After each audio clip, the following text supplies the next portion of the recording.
مثلا وہ تو سب کچھ فرض ہے. ماشاء اللہ. جی جو پڑھو گے جو کرو گے سب فرائض میں شامل. کیونکہ نفل فرض ہے، فرض 70 ہے، تو نفل ہوا کوئی ہے ہی نہیں. سب فرض ہے. اتنی بڑی بات ہے، ماشاء اللہ. بہت بڑی فضیلت کی بات ہے ایسی. اس لیے رمضان میں کوئی چیز نفل میں شامل نہیں ہے. ہر بار کھاتے میں فرض ہی ہے. فرض ہے تو 70 ہو جاتے ہیں، عام ہے پھر تو فرض ہے. اور ایک فرض سینکڑوں نفل اور سنتیں ملا کر فرض، جبکہ فرض پڑا ہو، آپ نے فرض پڑا ہو، اس فرض کی تکمیل کے لیے سینکڑوں نفل لگ جائیں گے. اس فرض کی جو فرض کی ہے، جیسے فرض نماز پڑھی فجر کی پوری نہیں ہوئی، سنتے لگاؤ اس کے ساتھ، اس کو پورا کرو پہلے. آپ مجھے بتاؤ گے اللہ تعالیٰ آپ کہ نفل کوئی فرض کر رہے ہو، فرض کو 70 کر رہے ہیں، معمولی بات نہیں ہے، بہت بڑے اجر کی بات.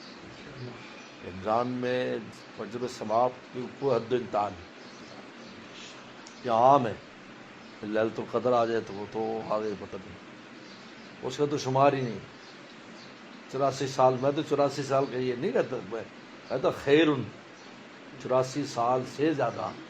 کتنا زیادہ حد ہی مقرر ہے، جیسی ذات ویسا زیادہ، ماشاء اللہ. جیسی ذات ویسا زیادہ. ماشاء اللہ. پتہ نہیں کتنا زیادہ.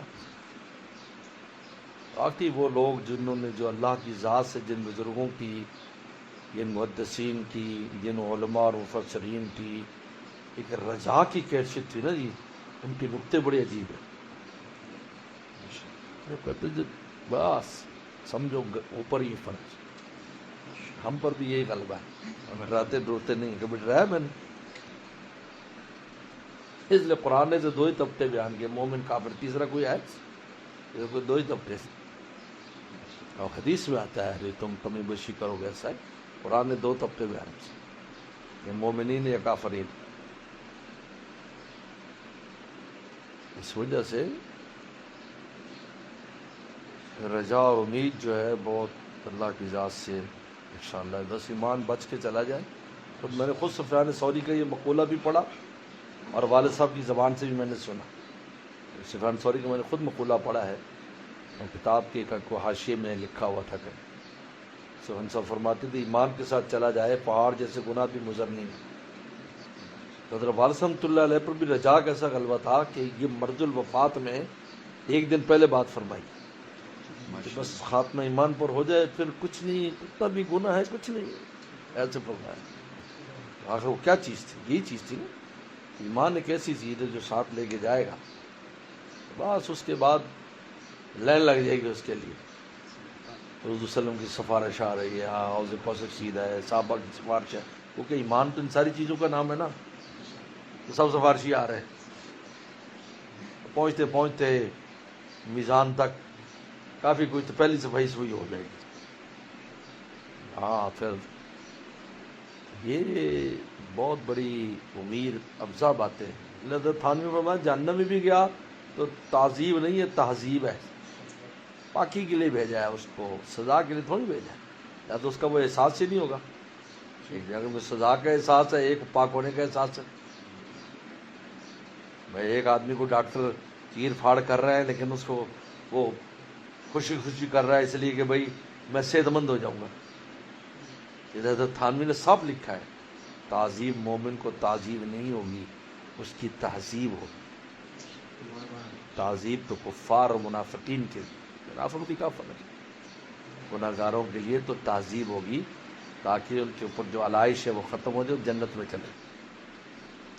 تو معلوم کو ان کو ویسا احساس نہیں ہوگا جیسا کفار کو ہوگا، کیونکہ وہ پاک کیے جا رہے ہیں، وہ پاک کیے جا رہے ہیں.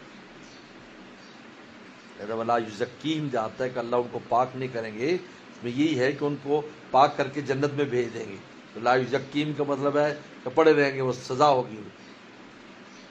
یہ خود دلیل بتا رہی لا یزکیہم، اللہ ان کو پاک نہیں کریں گے بلکہ کچھ کو پاک کریں گے، پاک کرنے کے لیے جہنم میں ڈالیں گے. اور جہنم جو ہے ان کاموں کے لیے تو جہنم ہے. دنیا میں بھی گرم پانی کرو گے تم تو گرم پانی آگ سے کرو گے نا، تو آگ جہنم ہے نا، تو اسے گرم کر کے پھر تم پاک ہو گے. زمین پر سورج لگتا ہے تو وہ بھی جہنم کا اس میں سے آتا ہے، تو زمین خشک ہو جاتی ہے تو فرمایا کہ پاک ہو گئی. دنیا میں بھی ماشاء اللہ جہنم یہ ڈیوٹی دے رہی، وہاں بھی ڈیوٹی مومن کے لیے دے گی، ماشاء اس اللہ کو پاک کر دے گی تو جنت میں چلا جائے گا، اس کو چھوڑیں گے نہیں. ناچے حدیث میں پوری ہو پڑھی روایات ہم جانے اس کو. سر یہ جملہ تھا کتنا قیمتی ہے کہ تعذیب کے لیے نہیں ہوگا، تہذیب کے لیے ہوگا. بہت امید دلاتا ہے، لیکن ایمان بچا گئے. اسی لیے تقوی کی کوشش ہے اور صلحہ کی وہ ہے، اور یہ نیکیاں کرنی ہے. ایمان خطے میں نہ پڑ جائے، ایمان نہ لے جائے شیطان. بات دراصل یہ آج جو مسلمان نیٹ کے اوپر جو گستاخیاں کر رہے ہیں اور قرآن حدیث کے بارے میں باتیں کر رہے ہیں، وہ مسلمانوں کی اولادیں ہیں، لیکن گناہوں کی وجہ سے ایمان ہی نکل گیا. اصل بات یہ ہے، اعمال بھی اسی لیے، تقویٰ بھی اسی لیے کہ وہ کس کو بچاتا ہے؟ ایمان کو بچاتا ہے، ایمان کی حاصل. اسی کے لیے یہ ساری کوشش ایمان کے لیے کہ یہ ساتھ چلا جائے. کسی کو وہ ساتھ جائے گا تو سوارش ہوگی، وسلم سے بات کریں گے. آپ سے پوچھا صحابہ کرام نے تبور علیہ وسلم، من اصدقا بشفاعت یا رسول اللہ، آپ کی شفاعت سے سب سے زیادہ ساتھ حاصل کرنے والا کون ہے؟ میں من قال لا الہ الا اللہ من قلب، جس نے دل سے کلمہ پڑھا ہے وہ میری سفارش کا مستحق. آپ نے فرمایا عام فرمایا نفاری وغیرہ کی روایت، سب سے زیادہ سعادت کا ہر مومن سب سے زیادہ سعادت مند ہوگا میری سفارش کا من قال لا الہ من قلبی، دل سے کلمہ پڑھا، مخلص مسلمان ہے اور ایمان بچا کے لے گیا حضور صلی اللہ علیہ وسلم سفارش. بہت بڑی بات ہے یہ، اصل ایمان کے بچانے کا مسئلہ ہے. یہ خاتمہ بھی ایمان کی دعائیں کرتے ہیں اور سب اسی کی فکر میں لگے رہتے ہیں، کیونکہ شیطان کی صفت بھی ایمان نکال لیتا ہے. جو گناہوں میں پڑتا ہے، گناہ کرتا ہے، بے پرواہی کرتا ہے، کوئی بھی اس کے اندر روحانی بیماری ہے، تو شیطان کو بہت آسان ہے اس کا ایمان کھینچنا،